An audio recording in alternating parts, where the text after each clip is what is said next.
The ideas that I write about and teach about come from a field called the Three Principles. Many of them do anyway. Three Principles is sometimes also called health realization or innate well-being. And it basically puts forward some principles that describe our experience of life. They really are the principles of human psychology and how we experience what we experience as we go through the world. What really underlies this, hence the name innate well-being, is that our true nature, our innate default natural state is well-being.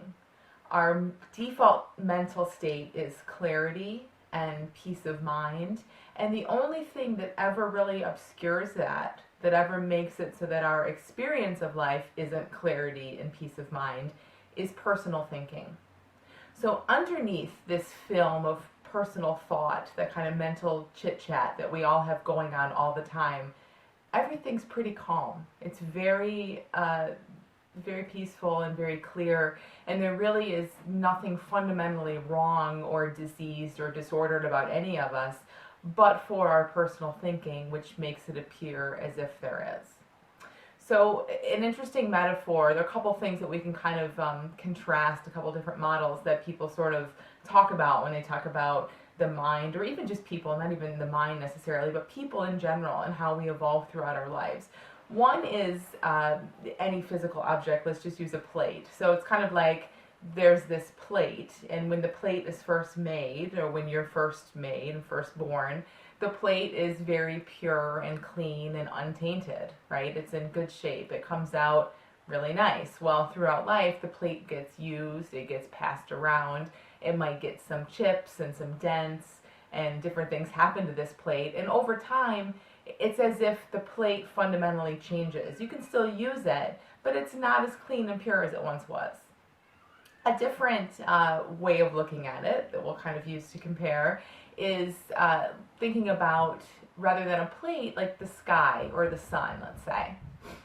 So in that metaphor, there is this sky. The sky is everything. The sky contains all kinds of things, and the sun is within the sky.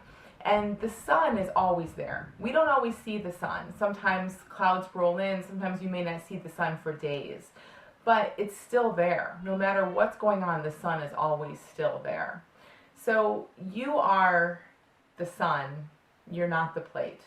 When we think about our true nature and the way things happen, it's as if that purity and that clarity and peace of mind and wellness, fundamental wellness, is always there, but it's sometimes covered up. And it's sometimes covered up, in that example, by clouds or weather or things on the surface that sort of happen but can't ever really change the nature of the sun.